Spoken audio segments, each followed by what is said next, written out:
नमस्कार दर्शक बंधु मु मिता मो लक्ष्मी आंटी सह चैनल को आपण मन बहुत बहुत स्वागत। कौन सेलिब्रेशन आम जदि करूँ प्रथम आम केक को काटी था जन्मदिन हो कि कौन छोट बड़ सेलिब्रेशन हेल्ले आम केक को ही काटी था।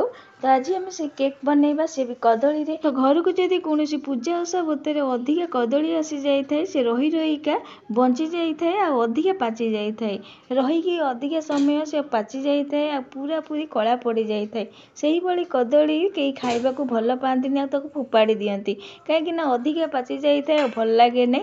तो आज आम से ही भाई कदली की लेकिन गोटे सुंदर केक टे बनइबा पूरा मार्केट भाया कदली केक घरे बनइबा पूरा स्पंज रशा करुँच आज कदली केक रेसिपी आपण मानु निश्चिंत पसंद आसीबो। तो चलते देखि नबा आज रेसिपी। तो कदली केक करने ये दुईटा कदली नहीं आई कदली नहीं देखी पाते कदली एमती पाचिकी एमती ऊपर देखा जाऊँगी एमती देखागले कई खाती नहीं फोपाड़ी दियंती किंतु बहुत बढ़िया भाव कदली पाचिकी एमती देखा जाए किंतु भितर बहुत बढ़िया भाव थाए आ भल थाए आठ देखी पाते चोपा छड़ेकी देखा केते भल अच्छी भितर देखी पारे कदली किंतु ऊपर देखा जाऊँगी भितर कि बहुत बढ़िया अच्छी आ कदली बहुत बढ़िया भाव पाची सारी आ कदली आम आज केक करवा। तो ये आप देखिपे कदली की भल भाव धोईकी चोपा छड़ेकी काटी दूसरी कदलीटा को आग धोईदेवे तो भल भाव धोईकी छोट छोट कर काटिदेबा कदली एमती काटी नौची। तो कदली काटा आगे टे धोई ने चोपा छड़े काटिदेवे। तो सब कदली की काटी सारापर ये हाथ में हो कि चामच चकड़ी पारती। तो मुझे चामच ये सब कदली चकड़ी दूसरी आपड़ जी चाहिए ये डायरेक्ट ग्राइंडर भी करें। तो ये मुझे चामच पछपटे देकी चकड़ी नेबी एमती चकड़ा द्वारा केक आम जो खाइबू आ भी टेस्ट लगे आमर। तो ये देखिए सबू जाक कदली की मुझे चकड़ी नहीं आसी बहुत बढ़िया भाव चकड़ी सारी एवं मुझेदेवी चीनी पाउडर गोटे कप चीनी की ग्राइंडर कर नहीं चामच मापिकी 3 बड़ चमच चीनी दूसरी मिठा आपण अनुसार जितनी मिठा खाती से मिठा देवे। तो अधिका मिठा जी दबाक चाहते से रेटी दे पारती किंतु केक जदि अधिका मिठा देवे तो केकटा फाटी पारे आ भल भी हम नहीं। तो ये देखिए मुझे 3 बड़ चमच चीनी दे कहीं कदली भी मिठा अच्छे तो से 3 बड़ चमच मुझे प्रथम चीनी देजी जदि मिठा अधिका खाती अधिका मिठा दे पारती। तो प्रथम चीनी देकी भल भाव मिसई नवा चीनी की ग्राइंडर करके तो ये सब जाक मिसई सारापर गोटे चमच तेल दूसरी तेल भी मन रखिए अधिका भी देवेनि जदि अधिका देवे केक चुपकी चुपका लगे भल भी हेनी जमारू। तो ये आप देखिए गोटे चमच तेल देकी भल भाव मिसई सारापर तेल कौन स्मेल हो सेमती तेल ने। तो यहाँ को साइड करवा आगुरी केकटी मुझे रेडी कर देखिए से तेल मारिकी मैदा देकी भल भाव छिड़कई देजी जदि आप एमती करेंगे बटर पेपर दे पारती ताकि मो पाखे बटर पेपर नाला। तो ये केकटी भल भाव तेल मारिकी मैदा देकी छिड़कई देजी ये आगु रेडी करवा दरकार।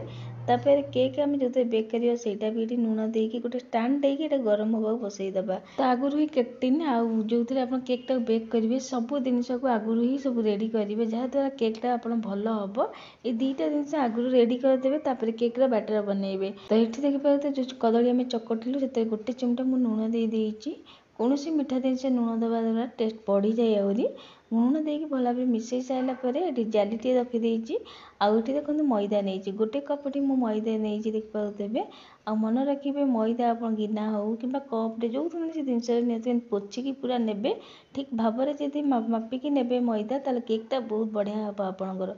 तो पूरा फुल करेंगे फुल कर सारापर आंगुठी साहय पोछी ने जमी मुझे देखली ये वीडियो सेमती करके जब केक बढ़िया हम। तो मैदा दे सारापर ये हाफ चमच डालचीनी देजी यहाँ जमार स्किप करेंगे निश्चिंत देवे ये कदली केक बहुत टेस्ट लगे से डालचीनी दवा द्वारा। तो ये आप देखिए सब जिन को आगे मुझे चलई दूसरी तो एमती छाणिकी चलैकी नवा द्वारा मैदा जब किसी पोक कि गेटा गेटा जिनस थब ताल भल भाव एमती बाहर जीव। तो एमती चलैकी ने केक जिते करेंगे मैदा हो अटा हो चलैकी ने। तो ये आप देखिए मैदा और डालचीनी गुंड देकी भल भाव मिसई दूसरी प्रथम मिसईबे आती लगे ये क्षीर देवे। तो ये मुझे गोटे कप क्षीर नहीं तो क्षीर को सीझेकी ठंडा करके नहीं। तो ये आप देखिए अधा ये क्षीर देती एकाबेले देवेनि जी लगे से क्षीर देवे। तो चामच ये गोले होनी तो ये आम बिस्कुट साहाଯ୍य भल भाव मिसईबा। तो ये आप देखिए यहाँ मिसौची जहाँकि ये मुझे अटारे करनी मैदारे कर आपड़ जब चाहिए अटारे भी करें। तो ये आप देखिपे अल्प अल्प क्षीर देकी बैटरटा को ये बन नवा। तो मन रखिए बैटरटा को बेसी पानिया बेसी काठुआ करेंगे। जदि बेसी काठुआ करेंगे तो केक है टाण हो जाए और भल भी हेनी। आदि पतला करेंगे केक हो सारापर भितर दबिज आ जमार भल सेप भी नबनी केक्र। तो ये आप देखिपे पुणी थे आउ टे क्षीर दे तो बैटर को देखिए अल्प अल्प क्षीर देवे एकाबेले सबूक क्षीर देवे। तो ये गोटे कप क्षीर नहीं तो से अनुसार ये अल्प अल्प क्षीर दे देखिपे। तो केते क्षीर लगे मुझे आगू आपको कहबी। तो ये आप देखिपे पुणी थे ये बैटरटा को भल भाव मिसई नवा। तो ये आप देखा देखो बैटर ये कि आउ टे यहाँ आम आउ टे भल भाव फेंटी नवा। तो ये खाଇବା जोड़ा एपर्त पकईनी गोटे डायरेक्शन भल भाव मिसेला ये देखिपे देखा जाऊँगी।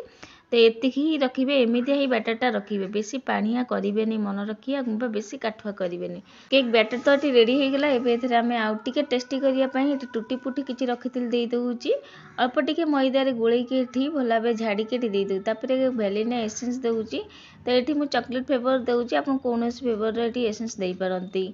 तो एसेंस टूटी फुटी दे सारापर या भल भाव आउ टे मिसई नवा। तो भल भाव सब जिन को देखिए मुझे मिसई सारी। तो पुणी थे ये आप बैटरटा देखा देखो ये टे एमती पड़ू भाया ही दरकार बैटरटा हवा। तो ये बाकी जिन देदेबा सब जिन को भल भाव मिसई सारापर गोटे चमची दे दूची बेकिंग पाउडर। आपर ये देखिए गोटे छोट चमची दे दूची बेकिंग सोडा। बेकिंग पाउडर टिके अधिका रहा बेकिंग सोडा टिके कम रहा। आपको दे सारापर अल्प टिके क्षीर देकी भल भाव टिके हल्का हाथ में मिसेबे। मन रखिए बेकिंग पाउडर और बेकिंग सोडा दे सारापर हल्का हाथ में मिसेबे बेसी जोर जोर करके मिसेबेनी। ये जमती मुझे मिसौची वीडियो देखिपे से ही भाई यहाँ मिसेबे। तो आप जोर जोर करके जमारू मिसेबे हल्का हाथ में धीरे धीरे मिसेबे। तो ये आप देखिपे ये मुझे भल भाव मिसई सारी। तो बेकिंग पाउडर खाइबा सोडा दे सारापर ये सब जिन को एक्टिव करने गोटे चमची भिनेगार देवे। यहाँ दबा निहाती दरकार यहाँ जमार स्किप करेंगे केक रे। तो ये आप देखिपे गोटे चमची भिनेगार दे देती। भिनेगार जदि ना लेंबू रस भी गोटे चमची दे पारती। हल्का हाथ में मिसेबे आ भिनेगार दे सारापर संगे संगे या केक देदेवे जमारू रखिए ना। तो देखिपे आगुरी मुझे सजाड़ी रखा केक टिन दे दूची बैटर संगे संगे भिनेगार देके हल्का हाथ में मिसेकी सबू जाक बैटर को देकी टिके ना टैप टैप करदे। तो आप चाहिए जदि ऊपर आउ कि टूटी फुटी भी दे पारती। तो ये देखिए टैप टैप करने द्वारा जहाँ हेयर बबल थो बाहर जीव। तो यहाँ ये रेडी हो सारी संगे संगे बेक हवा रखीदे केक को। तो ये भल भाव गरम भी हो सारी आगुरी मुझे गरम हवा रखी। तो केक को दे सारापर आपको घोरेक छाड़ीदे केक भल भाव हाँपाइका।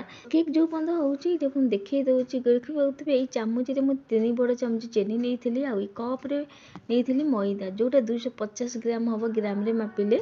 तो ये आप देखिपे खाइबा सोडा और बेकिंग पाउडर यही चामच सब मापिकी नहीं। आपड़ जो चामच गिना कप्रे सब जिन मापिकी ने केक बहुत बढ़िया हम। तो ये आप आउ गोटे जिन देखा क्षीर मुझे गोटे कप देखो आउ कि क्षीर बची जाए आउ 4 बड़ चमच क्षीर बची जाए। एकाबे क्षीर देवे नहीं जी लगुच से देवे एकाबे ढाली देवे नहीं। तो सब जिन को साइड करवा केक देखा चलते केक ये बहुत बढ़िया भाव बेक हो सारी।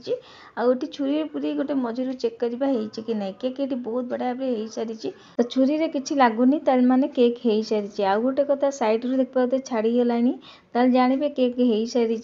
छुरी जदि लगुच आउ कि समय पर छाड़े एवं मुझे रखीदे गरम रे आउपर आउ टे भल भाव होदी आप आउ टे डार्क कलर दरकार ताल आउ कि समय पर लो फ्लेम छाड़ीदेवे जहाँद्वारा ऊपरटा आहरी बढ़िया कलर आसो। तो ये देखो बहुत बढ़िया भाव हो सारी। मुझे घोरेकी गैस को लिभेकी से ही छाड़ी देती। तो कड़े तो बढ़िया भाव ऊपर भी बढ़िया कलर आसो भल भाव आउ टे बेक हो ऊपरटा कलर आसो। तो पूरा ठंडा है ये काढ़ी नहीं आसी देखो पूरा लौटे लौटेला देखो केते बढ़िया भाव बाहरी गला। तो केक टिन जो करेंगे से बटर पेपर कि तेल मारिकी मैदार छिटका दे केकटा बहुत आराम से बाहर जीव। तो ये आपको लौटे देती पुणी थे आउ गोटे प्लेट रखी पूरा लौटे देती आउठी देखो देखो केते स्पंज हो केकटा पाखक नहीं देखा आप देखिए जापर। तो यहाँ मुझे छोट केक करी आती देखिपे केते बढ़िया भाव बेक हो बहुत बढ़िया भाव बेक हो। आपको काटिकी आपको देखेबी भितर केमिति होइतला। तो आउ गोटे कथा मन रखिए केक आप जो थे बेक करुँच थे आप बटिन दे सारा पर बेक कर छाड़देले जमारू घोरेकी जमारू काढ़े बारंबार काढ़ी केक को देखिए जदि देखिए ताले मन रखिए केक जमारू भल हेनी फुलबनी कहीं से टाइम केक फुलुव जदि आप बारंबार चेक करुवे केक फुलब नहीं ता द्वारा केक जमारू भल भी हम नहीं। तो थरे आप केक जी रखीदे जो थे बेक कर जमारू कम से कम 10 मिनट जाए तो जमारू काढ़े कहीं केकटा से टाइम फुली आसुव फुलिला टाइम जदि आप बारंबार काढ़े तो केक जमारू भल हेनी आपंकर। तो ऊपर तो ये आम देखी सारे एवं काटिकी देखी ना भितर केमितिया होती तो काटबारू आप जापे केक केते स्पंज होती आ बहुत टेस्ट लगे कदली केक खावाई का पाची जाइए कदली की फोपाड़ी दिखती आई भी खावा को भल पाती किंतु पाचला कदली केते सुंदर केक होगा रेडी आठी देखो काटिकी देखई दूची आते बढ़िया होती भितर आप देखिकी जापे केकटा ये देखो पूरा पाखक नहीं कि देखा केते बढ़िया भाव में केकटा हो बहुत स्पंज हो देखिकी जापे भितर बहुत बढ़िया भाव जालीदार होती बहुत टेस्ट लगुला केक खावाई का। तो संध्या टाइम रे चा सहित भी खाईपर आ छोट छुआ टिफिन बॉक्स भी ये केकटा को दे पारे कहीं छोट छुआ एमती भी केक खावा भल पाती आ कदली होती तो छोट छुआ बहुत खुशी खाइबे आ बहुत बढ़िया लगे कदली केक छोटू आरंभ कर बड़ जाए समस्त को भल लगे केकटा खाइबा तो बहुत टेस्ट लगे कदली केक। तो सबू जाक केक को गोटे सैज देखिए मुझे काटिकी नहीं जाम रेडी हो सारी कदली केक। तो आगु को क्रिसमस आसूची तो निश्चिंत थे बनातु ये कदली केक घरे आपण मानकर केक केमी मत निश्चिंत कमेंट करेंगे। आशा करुँच आज रेसिपी आपण निश्चिंत भल लगी आदि भल लगी वीडियो बहुत मत सेयार करेंगे। आज रोचे जय जगन्नाथ पुणी आसबि गोटे नुआ रेसिपी नहीं। धन्यवाद।